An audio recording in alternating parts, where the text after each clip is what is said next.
রবীন্দ্রনাথ ঠাকুরের জন্মদিনে আমার নিজের লেখা কবিতা 25শে বৈশাখ, কলমে নরেনচন্দ্র মণ্ডল। আজ 25শে বৈশাখ, কবিগুরু তোমার জন্মদিনে প্রদীপ জেলে ধূপধুনায় ললাটে দিয়ে চন্দনের ফোঁটা, রজনী ফুলের মালা দিয়ে সাজাবো তোমায় সযত্নে।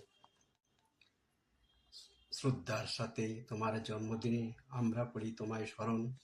কেউ বা তোমায় স্মরণ করে তোমার সুরেলা সঙ্গীতে, কেউ বা তোমায় খুঁজে পায় কবিতায়, কেউ বা আবার নৃত্যে। বাংলা সাহিত্যে দেশপ্রেমে তোমার আছে অগাধ টান।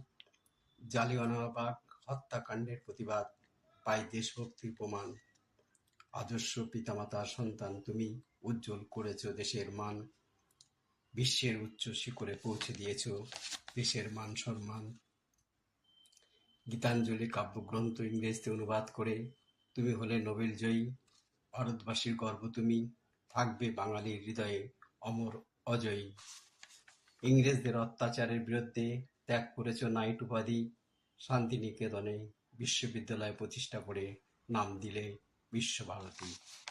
কবিতা, নাটক, বাংলা সাহিত্যে যেখানেই দিয়েছ হাত, ফলিয়েছ সোনা, ঘুচিয়েছ বাংলা সাহিত্যের আধার রাত। তোমার তুলির টানে ফুটে উঠেছে কালজয়ী জীবন্ত রূপরেখা। জোড়াসাঁকো ঠাকুর বাড়ির আর্ট গ্যালারিতে আছে নিদর্শন, পাওয়া যাবে দেখা। ভারতের জাতীয় সঙ্গীত জনগণ মন অধিনায়ক জয় হে এবং বাংলাদেশের জাতীয় সঙ্গীত আমার সোনার বাংলা তোমার অবদানে পেয়েছে মর্যাদা। বহুমুখী প্রতিভার অধিকারী তুমি, আছে প্রমাণ শত শত। কবিগুরু আজ তোমার জন্মদিনে জানাই প্রণাম করে মাথা নত। তোমার আদর্শ, তোমার দেশপ্রেম সর্বজনের শ্রদ্ধেয় পূজনীয়। বিশ্ববাসী তথা বাঙালির মনে প্রাণে থাকবে তুমি চিরস্মরণীয়।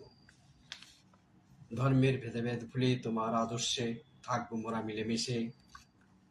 আসুক যতই বাধা বিপত্তি, বাঁচবো মোরা একসাথে।